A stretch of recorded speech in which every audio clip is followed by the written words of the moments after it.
आयतुल कुर्सी 9 जुमलों से मिलकर एक मुकम्मल आयत बनी है।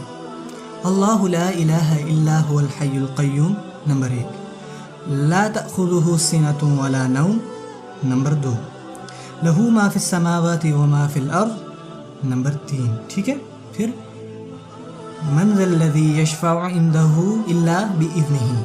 ठीक है, नंबर 4, यअलमु मा बैना अयदीहिम व मा ख़ल्फ़हुम नंबर 5, फिर वला युहीतूना बिशैइन मिन इल्मिही इल्ला बिमा शा। ठीक है, आगे आता है वसिअ कुर्सियुहु समावाति वल अर्ज़, यह है नंबर 7। ठीक है, वला यऊदुहु हिफ़्ज़ुहुमा नंबर 8, व हुवल अलिय्युल अज़ीम नंबर 9। ठीक है, 9 जुमले। सबसे पहला जुमला है अल्लाहु ला इलाहा इल्ला हुवल हय्युल क़य्यूम। ये बहुत खूबसूरत जुमला है जो कि ख़त्म होता है अल्लाह ताला के 2 नामों पर। वो 2 नाम कौन से हैं? अल हय्य, अल क़य्यूम। ठीक है, हमेशा ज़िंदा रहने वाला और कायम रहने वाला। जितनी भी चीज़ें वजूद में हैं और अपनी मौजूदा हालत पर कायम हैं सिर्फ़ और सिर्फ अल्लाह के हुक्म से।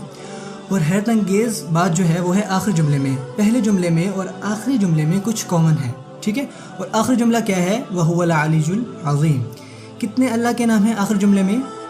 2 ही अल्लाह ताला के नाम हैं पहले जुमले में और 2 ही अल्लाह ताला के नाम हैं आखिरी जुमले में। ठीक है, इससे पहले कि मैं दूसरे जुमले पर जाऊं, मैं आपको सिक्योरिटी सिस्टम के बारे में कुछ बताना चाहूँगा।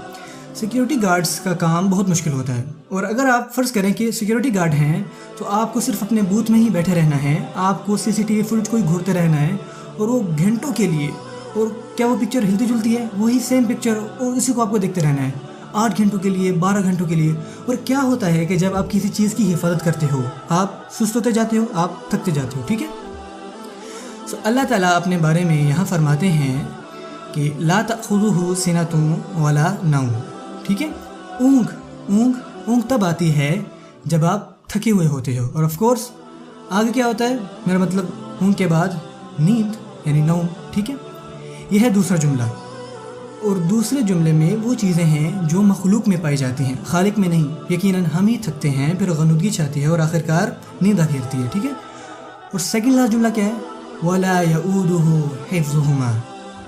आसमानों और ज़मीनों की हिफाजत करना अल्लाह को नहीं थकाता। ठीक है, तो जब कोई थक जाता है तो आगे क्या होता है? गनुदगी और फिर नींद।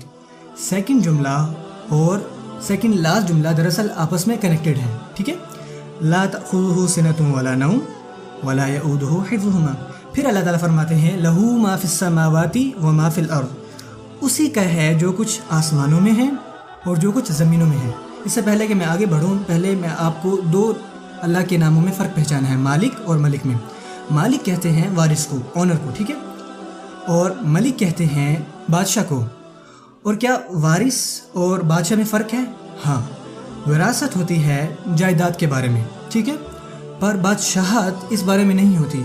आप किसी दरख्त के बादशाह नहीं हो सकते, या आप किसी ज़मीन के बादशाह नहीं हो सकते। आप उस ज़मीन पर रहने वाले लोगों के बादशाह होते हो। ठीक है, बादशाही लोगों के मामलात के बारे में है, और विरासत, ठीक है, चीज़ों के बारे में। इसमें फ़र्क है। तो अल्लाह ताला फरमाते हैं लहू मा फ़िस समावाति व मा फ़िल अर्ज़। उसी का है जो कुछ आसमानों में है और जो कुछ ज़मीनों में है। ये आयत किस बारे में है? ओनरशिप, विरासत। ठीक है, और थर्ड लास्ट जुमला क्या है? वसिअ कुर्सियुहु समावाति वल अर्ज़। उसका तख्त, उसकी कुर्सी आसमानों और ज़मीनों पर हावी है। और जब अल्लाह ताला अपने तख्त के बारे में बात कर रहे हैं तो वो किस बारे में बात कर रहे हैं? बादशाहत। एक जुमले में अल्लाह ताला ने विरासत के बारे में कहा, ठीक है, और एक जुमले में अल्लाह ताला ने बादशाहत के बारे में कहा। सही है, अल्लाह ताला मालिक भी हैं और मलिक भी हैं। ठीक है, मालिक की सिफ़ात अल्लाह ताला ने लहू मा फ़िस समावाति व मा फ़िल अर्ज़ में रखी। ठीक है, और मलिक की सिफ़ात अल्लाह ताला ने रख दी वसिअ कुर्सियुहु समावाति वल अर्ज़ में। चौथा जुमला क्या है? मन ज़ल्लज़ी यशफ़अउ इंदहु इल्ला बिइज़्निही। सबसे पहले इस आयत को समझ लेते हैं। कौन आएगा और अल्लाह से शिफात करेगा सिवाय उनके जिनको अल्लाह इजाज़त दें। ठीक है, और शिफायत क्या है? ठीक है, आपके ताल्लुकात है। शिफात का मतलब है कि आप बस अपनी नौकरी खोने ही वाले थे कि आपके अंकल वहाँ के मैनेजर, और आप कहते हैं नहीं ये मेरे साथ है। ठीक है, ये मेरे साथ है, इस पर ज़रा आराम से। ये शिफात है قیامت والے دن ہم سب بہت بڑی مصیبت میں ہوں گے اور وہاں پہ کوئی آئیں گے، شفاعت کریں گے اور کہیں گے نہیں نہیں یہ میرے ساتھ ہیں، پلیز ان کے ساتھ بھلے والا معاملہ کریں، ٹھیک ہے؟ ہم اللہ سے اس کی دعا کرتے ہیں کہ ہمیں ان لوگوں میں سے بنائیں جن کو آپ صلی اللہ علیہ وسلم کی شفاعت نصیب ہو، ٹھیک ہے؟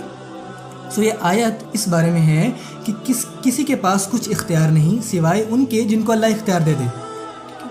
پھر اللہ تعالیٰ فرماتے ہیں وَلَا يُحِيطُونَ بِشَيْءٍ مِّنْ عِلْمِهِ، ٹھیک ہے؟ یہ کچھ نہیں جانتے، وہ کچھ احاطہ نہیں رکھتے، الا، ٹھیک ہے، سوائے بما شاء۔ چوتھے جملے میں اور چھٹے جملے میں اللہ تعالیٰ کے کسی سٹیٹمنٹ اور پھر اس میں ایکسیپشن کے بارے میں ذکر ہے۔ بیان کیا تھا کہ کوئی شفاعت نہیں کرے گا سوائے ان کے جن کو اللہ اجازت دے دیں۔ پھر اللہ تعالیٰ کیا فرماتے ہیں؟ وہ کچھ علم نہیں رکھتے سوائے ان کے جنہیں اللہ علم دے دیں، ادروائز وہ کچھ نہیں جانتے۔ چوتھا اور چھٹا جملہ ایک جیسا ہے، پہلا اور نواں، دوسرا اور آٹھواں، تیسرا اور ساتواں، چوتھا اور چھٹا، کیا بچا؟ درمیان والا جملہ۔ سو اللہ تعالیٰ کیا فرماتے ہیں درمیان میں؟ یعلم ما بین ایدیہم وما خلفہم، اللہ اکبر۔ وہ کہتے ہیں وہ جانتا ہے کہ کیا آگے ہے اور کیا پیچھے ہے، یعنی کہ وہ جانتا ہے کہ کیا آگے والی آیت میں ہے اور کیا پیچھے والی آیت میں ہے، اور اللہ تعالیٰ نے یہ آیت درمیان میں ڈال دی، ٹھیک ہے؟ اللہ تعالیٰ فرماتے ہیں کہ مجھے پتہ ہے کہ کیا آگے ہے اور کیا پیچھے ہے۔ کون ایسے بات کرتا ہے؟ سبحان اللہ۔